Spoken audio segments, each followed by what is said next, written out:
Friends, welcome to my channel. आज मैं एक बिजनेस स्टोरी आपसे शेयर करने वाली हूँ। मैं जिनके बारे में बात करने वाली हूँ उनका डायमंड्स की दुनिया में एक बड़ा नाम है। जी हाँ, श्री गोविंद भाई ढोलकिया, जो फाउंडर मेंबर है Shri Ramakrishna exports private limited के, जिन्होंने इस कंपनी को स्क्रैच से स्टार्ट किया और करोड़ों की कंपनी आज बना ली है।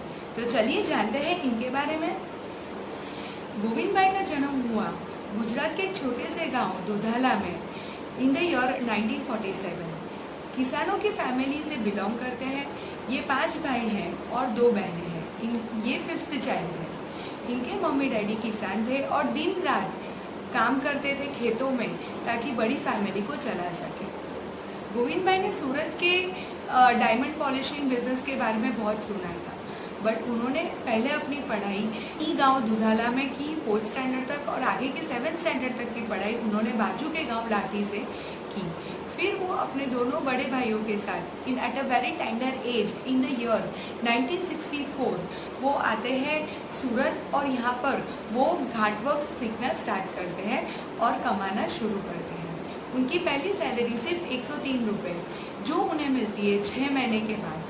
वो यहाँ पे एक छोटी सी रूम में रहते थे और उनके साथ 23 और लोग रहते थे, और दिन रात कड़ी मेहनत करके वो अपना गुजारा करते थे। बट ये 103 रुपये जो उनको सैलरी मिलती थी वो उस वक्त अच्छा अमाउंट माना जाता था, और गोविंद काका ने डिसाइड किया कि ओके, यही फील्ड में डायमंड्स की दुनिया में वो अपने कदम आगे बढ़ाएंगे और इसमें ही वो अपना करियर बनाएंगे। तो उस तरीके से 14 घंटे दिन में काम करते थे। 6 साल कड़ी मेहनत करने के बाद इन द ईयर 1970 वो अपने 2 और फ्रेंड्स वीरजी भाई और भगवान जी भाई के साथ मिलकर अपनी एक पार्टनरशिप बिजनेस स्टार्ट करते हैं और ये बिजनेस को आगे बढ़ाते चले जाते हैं। इन द ईयर 1983 ये बिजनेस को उन्हें और नए मुकामों पर लेके जाना था, एक्सपांड करना था, बट अनफॉर्चुनेटली उनके एक पार्टनर वीरजी भाई को कैंसर डिटेक्ट होता है और वो सर्वाइव नहीं कर पाते, और उस वक्त उनके 2 बेटे भी बहुत छोटे थे, जिसकी वजह से ये बिजनेस को स्प्लिट नहीं किया जा सकता था। बट इन द ईयर 1995 25 सालों के बाद, आफ्टर द ईयर 1970, अब पार्टनर सोचते हैं कि अब वीरजी भाई के दोनों बेटे बड़े हो गए तो उनको इनका हिस्सा सौंप देते हैं और लेट अस डू, हम खुद से अपने बिजनेस को आगे बढ़ाते हैं। और उस वक्त SRK की पूरी जिम्मेदारी गोविंद जी ले लेते हैं। इस तरीके से वो अपने बिजनेस को आगे बढ़ाते चले जाते हैं और आज ये कंपनी करोड़ों की बन गई है। इनका डायमंड्स की दुनिया में बहुत ही बड़ा नाम है, not only at Surat in India but in the whole world.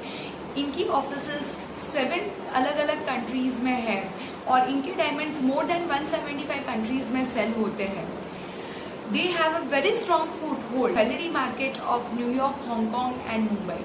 तो इतनी बड़ी कंपनी स्क्रैच से गोविंद भाई ने डेवलप की, फ्रॉम स्क्रैच टू करोड्स। तो कैसे की, उनकी बिलीफ सिस्टम क्या है, उनके वैल्यूज एथिक्स क्या है और उनकी लाइफ से हम क्या सीख सकते हैं, चलिए जानते हैं। Number 1, problem is progress. जी हाँ, आम आदमी सोचता है कि मेरी ज़िंदगी में कठिनाइयाँ ना आए, मुश्किलें कभी भी ना आए, भगवान से प्रार्थना करते हैं कि मुश्किलें मुझे मत देना। बट सक्सेसफुल लोग ऐसा नहीं सोचते। वो सोचते हैं मुश्किलें आती है तो हम उससे निकलकर कुछ अच्छा अचीव कर सकते हैं। Let us take an example. 2008 में जब ग्लोबल रिसेशन आया था तब डायमंड में भी बहुत ज़्यादा रिसेशन आया था। ये इंडस्ट्री भी बहुत ज़्यादा डाउनफॉल में थी। कितने लोग अपने ऑपरेशंस बंद कर रहे थे, कितनी इंडस्ट्रीज अपने वर्कर्स को निकाल रही थी, कितनी। बट इन्होंने क्या किया, इन्होंने एक अलग नज़रिया अपनाया। इन्होंने एक स्टडी ऑपरेशंस चालू रखा और किसी को भी निकाला नहीं जॉब से। अपने सभी वर्कर्स को रिटेन किया, मार्केट का विश्वास जीता, अपने वर्कर्स का, अपनी टीम का विश्वास जीता। और जब इकोनॉमी रिवाइवल फेज पर थी और जब डिमांड वापस बढ़ने लगी तब किसी के पास इंडस्ट्री में स्टॉक नहीं था, बट इनके पास स्टॉक मैन्युफैक्चर कर सके। इसीलिए इन्होंने उस वक्त से ये बहुत ज़्यादा ग्रो करने लगे। तो ये उनकी लाइफ का एक टर्निंग पॉइंट था 2008। Point number 2, development of all. इसके बहुत सारे एग्जाम्पल्स हैं। लाइक जैसे ये अपने बिजनेस में सक्सेस कर रहे थे और जैसे जैसे वो ग्रो कर रहे थे, इन्होंने अपने सारे ब्रदर्स और सारे रिलेटिव्स गांव से यहाँ पर सूरत बुला लिया और उन्हें भी एक एक करके सेटल करवाया। तो ऐसा है कि उन सबको साथ में लेकर जाते हैं। अगर इनके वर्कफोर्स के बारे में भी हम सोचे तो ये सोचते हैं कि ये हमारी टीम है, हमारे मेंबर्स है, प्रॉब्लम सॉल्व करते हैं, उनके मैरिजेस फिक्स करवाते हैं, उनके पर्सनल प्रॉब्लम्स भी सॉल्व करते हैं, not only the problems in the office, और उनके डेवलपमेंट के लिए बहुत अच्छी फैसिलिटीज वो प्रोवाइड करते हैं। तो he thinks of development of all about him, under him and with him. Point number 3, life and business is a great teacher. Formal education तो गोविंद भाई ने सिर्फ 7th स्टैंडर्ड तक ही की थी, बट वो कहते हैं कि लाइफ और बिजनेस ही उनका बड़ा टीचर है।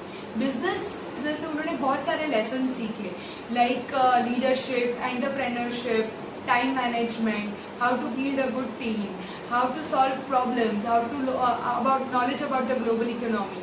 तो ये बोलते हैं कि बिजनेस ही उनका टीचर ही, और ये बिजनेस ने उन्हें बहुत कुछ सिखाया है। और इसीलिए उन्होंने अपने बड़े बेटे को वंस ही completed with his formal education, उसे without any monetary help he sent him to different cities and said कि you sustain by your, मैं आपको कुछ मदद नहीं करूँगा, आप अपने हिसाब से कमाओ और जियो। और उस वक्त उसके बेटे ने छोटे छोटे कॉफ़ी शॉप, रेस्टोरेंट में छोटे काम करके उन्हें बहुत कुछ सीखने मिला। तो this is what he says कि दैट प्रैक्टिकल लेसन्स जो हम लाइफ से और हालातों से जो लेसन्स हम सीखते हैं वो कोई भी इंस्टीट्यूट नहीं सिखा सकते।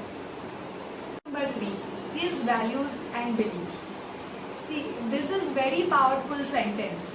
I am nothing, but I can do anything. और ये सेंटेंस इनके ऑर्गेनाइजेशन के की मेंबर्स फ्रीक्वेंटली बोलते हैं और ये सेंटेंस में विश्वास रखते हैं। ये उन्हें बहुत कि हम कुछ भी कर सकते हैं और इम्पॉसिबल कुछ भी नहीं है। He says that I have never compromised with my values and ethics. When I had nothing, वही वैल्यूज जो मैं उस वक्त रखता था, दुधाला में था, उसी वैल्यूज और प्रिंसिपल के साथ आज भी मैं जीता हूँ, ये प्राउडली कहते हैं। Another important thing he says that some of the key words like discipline, honesty, self control, patience and spirituality, ये बहुत इंपॉर्टेंट है मेरे लिए। और मैं चाहता हूँ कि मेरे बच्चे भी जब बिजनेस ज्वाइन करें उससे पहले ये सारे वैल्यूज ये हमेशा अपने अंदर रखें और फिर बिजनेस में वो एंट्री करें। Another important thing he says that to achieve something in life you don't have to do, he also believes that there is no shortcut to success. He always believes in these 4 words, चाल से, भाव से, गम से, पाव से, which means these are Gujarati words, which means I am okay with everything and I don't need any special treatment. He says that ये life में से सारी कॉम्प्लेक्सिटीज निकल जाती है और लाइफ एकदम सिंपल बन जाती है। Point number 5, travels give you a different perspective. Govind काका कहते हैं कि जब वो अपनी फर्स्ट इंटरनेशनल ट्रिप पे गए थे एंटवर्प, बेल्जियम, तब उन्हें बहुत कुछ सीखने मिला, बहुत नॉलेज मिला। वो कहते हैं कि उस वक्त उनका माइंडसेट बदला और उनकी सोच बड़ी बन गई। तब उन्होंने सोचा कि इस बिजनेस में तो और बहुत स्कोप और अपॉर्चुनिटीज़ है और इस बिजनेस को और बड़े मुकाम पर बढ़ाया जा सकता है। And give you a good and a very different perspective and new business ideas are developed when you are on travel.